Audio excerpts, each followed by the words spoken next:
Hi, you guys. Welcome back to Just Watch. And we are done just finishing Miss Marvel season finale. Oh my god. From beginning to end. The whole series, though, right? Yeah, the whole series as a whole was really great storytelling. Great pace. Like, especially, I'm sure when we watch it over again, the way that it connects all together is going to be a great storytelling from Kamala Khan's origins, from where it covered everything, like how she got her costume, how she got her name, how she got her symbol, her powers, well, and somewhat. Yeah. So let's go from the beginning. It opens up when they come back, right, from their trip from Karachi, yeah, and then there she's about to tell the rest of her family that she has powers because her mom at the last episode and her grandma found out. She's like, big news. Big news. She's all excited, she's nervous, to tell them and this and that, and then when she tells them, it's kind of like uneventful. Right. You know what I mean? And they're like, oh, yeah, okay. And they're like, you already told him. And so the mom already told him. And that was like a really cute opening because I think a lot of people with big families can relate that nobody's business is... Everybody gossips. Everybody gossips, yes. And everybody's going to know each other's business like that. So that was a cute little opening. And now it's out there that her whole family knows that she has these powers. She's still going by Nightlight or whatever. You know what I mean? This the name. Light Girl. The Light Girl.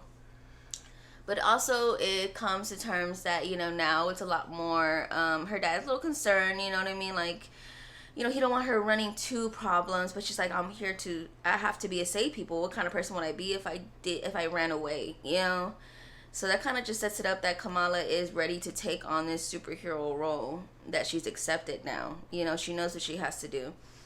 And now we know, with Cameron with his powers are kind of going all over the place this whole episode, from him being injured and him not knowing what happened to his mom. And I think that kind of brought a little chaos going on inside of him, because his powers are going all over the place and he has these powers too. And it kind of confuses me because it's not like the comic at all. It's kind of like Kamala's. Right. Like a little bit, like he's stretching a little bit, almost as light and his power. Definitely light bending, just like Kamala. Yeah. So that makes me think there's more of a connection there, probably, because and even in this episode, Bruno drops the M word, mutation. Right. When he's speaking to Kamala at the end about, he's like, well, I think I got it wrong because her brother made him test himself. He's like, I guess because he's like to make sure he don't have no powers, because if Kamala has powers, he might have powers, So, but Bruno did test him and he realized, he goes, you're not like any of your family. You have something way different in your DNA and everything in your body from them. And like a mutation. A mutation. Yes, and Easter egg, it was confirmed that the X-Men theme song is being played at that moment. Like, little hintly, you can hear it, like like that, whatever, like, wow. Something very hintly, you hear the X-Men theme song. So, is this their way of MCU of introducing mutants? Like, of course, at this point, I don't think we're gonna have Inhumans if Kamala is. I think this is their way of. I don't think Kevin Feige hates Inhumans, but it is hard for him to put it in his uniform. I mean, we had the Black Bolt thing, but I think as far as we're gonna go, maybe for a little bit, and I think this is their way. When Kamala was like, it's just another label, whatever. You know what I mean? No, I think we're gonna definitely explore some more and get some more Inhumans in the future. Yeah, I think in the future, but I think this is what they're giving people now. It's little crumbs, like little taste. Yeah, a little taste. Like, okay, like everybody, calm down. Okay, just give us time to establish this. Now, Kamala might be a mutant. You never know. Miss Marvel's. It could be go further back to something even more ancient, which could explain the Inhumans and everything like that. Miss Marvel's, though, it set the stage for Miss Marvel's. And it sucks because it's not going to come out 2023, and now we got to wait all the way to next year to find out what's going to happen with this end credit. Which I called. Yes, a couple videos ago. First video. Episode one the very first video. I said that she was going to come out. And this is a way we did not expect, though. No, I didn't expect That's the only thing. It was like, well, how are they going to just, we thought maybe she would come to her.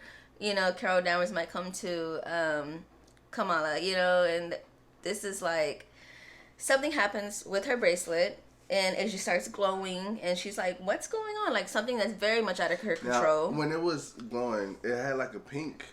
Yeah, like purple. Purple, like. But it's usually just purple, mm-hmm. right? So that lets you know that something else was like activating it or something. So what could have been that? Because you're right, something like with the, because my memory of like 10 Rings, the end of Sean. That the 10 Rings, when he saw like the beacon is being called, there's a beacon that's being called to someone outside. Mm-hmm. What if that's like happening to Kamala's bracelet too? Some kind of beacon's being used as a beacon, but Carol Danvers is cosmic. What if something that ties into her related to that bracelet as well? Not as in just her as a person, but her as in her powers, her origins, the origins of the power, and how far back this cosmic power goes. It's ancient. I think it's really, really ancient. Obviously we saw with the flashbacks when they got the bracelet in the beginning, there was history there, and there's something more to it. But we did not expect for. Soon as the bracelet started glowing, Kamala just went whoop. She zoomed out and blasted. I mean, like disappeared, and then all you see is Carol Danvers pop up from her closet where Kamala was blasted to, and I'm like, what happened? I thought for a second that maybe she turned, like in the comments when she turns into them, you know what I mean? I thought it was something like that, but then Carol Danvers obviously sees that. She's in some fangirl. She's in some fan's room, and she's like, oh no. She sees her own picture, she's like, wait a minute. And she sees her because it's obviously not Kamala, because Kamala would have been like, oh my God, touching her body or something like that, or Mom, but it wasn't like that. And so it was obviously still Carol Danvers, and that's it. It says, gotta wait till the Marvels. Ms. Marvel will return in the Marvels. I loved everything about the show. I think it was so fun. I love how fresh it was. I love how they took their time with certain things. I know certain people were like, this feels rushed, or the villains did this, but the story is about Kamala Khan. Right. The story is about her becoming Miss Marvel in this way, and how it ties to her traditions, her culture. Everything is all so personal and thought out, and it's not just let me slap a suit together and this and that, and now I'm a superhero, whatever. I mean, shout out to everyone that was part of the show. Yeah. 'Cause everyone did great. The actors, the writers, directors. Like, it was a great show.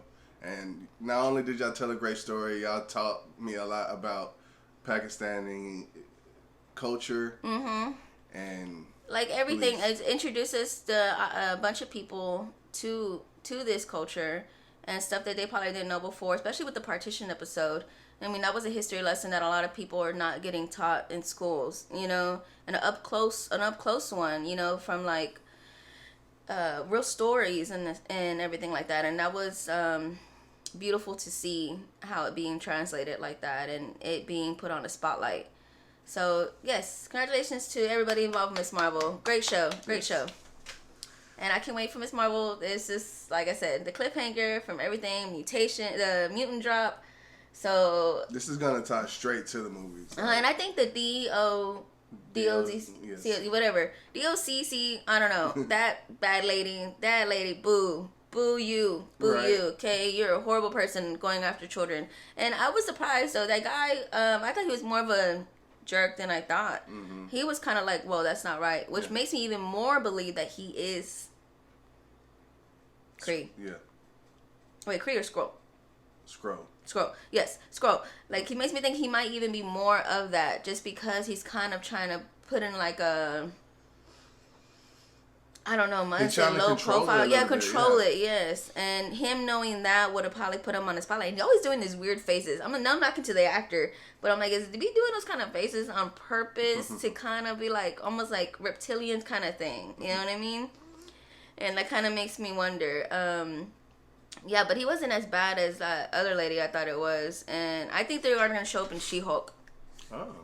I think that team is going to show up in She-Hulk. If not, maybe him. I think the name drop or anything, you know, because it was the same building that they were holding the Clandestines. Yeah, the Abominations and that they do show in the She-Hulk trailer. So I do think the next time we see them will be in She-Hulk. Okay. Yep.